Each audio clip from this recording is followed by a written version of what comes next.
Praise the Lord.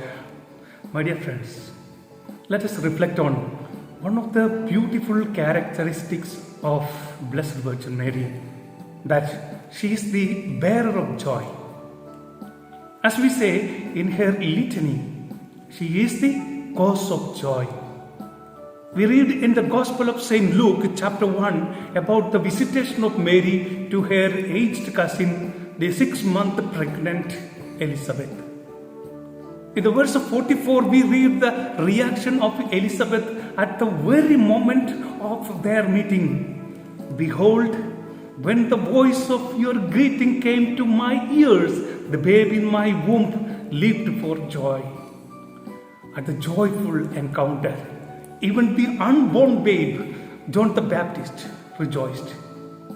In our present society, there are varieties of amusements and entertainments shows than ever before.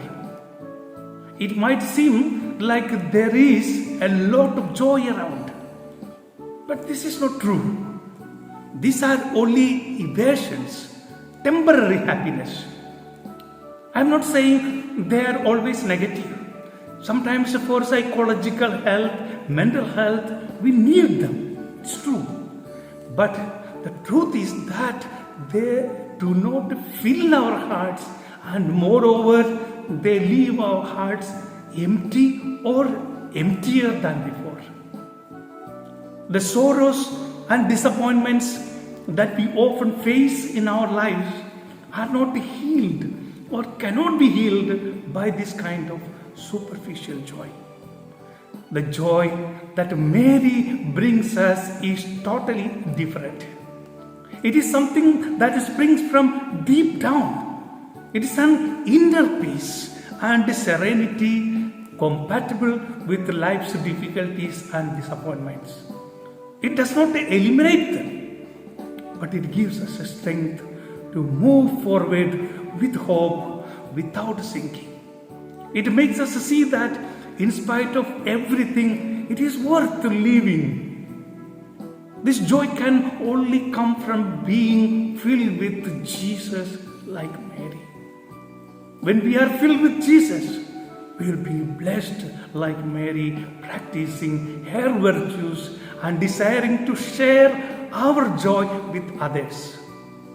Pope Francis, while explaining the Beatitudes, says, true happiness is not in having something or in becoming someone. No, true happiness is being with the Lord and living for love. We must go forth believing in this. So the ingredients for a happy life are called Beatitudes.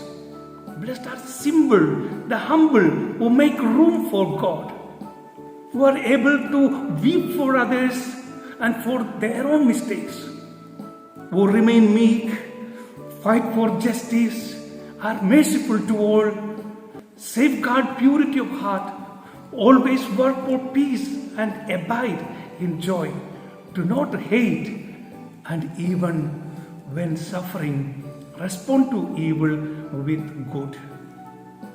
These are the Beatitudes. They do not require conspicuous gestures. They are not for supermen, but for those who live the trials and the toils of daily life.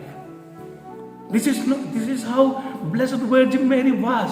The saints were, or saints are. When we live these values proclaimed by Jesus, our life becomes happier, and we will be bearers of happiness wherever we go like Blessed Virgin Mary. Let us ask her intercession to be happy in all the situations of our life and to transmit this happiness to others, being filled with Jesus. God bless you all.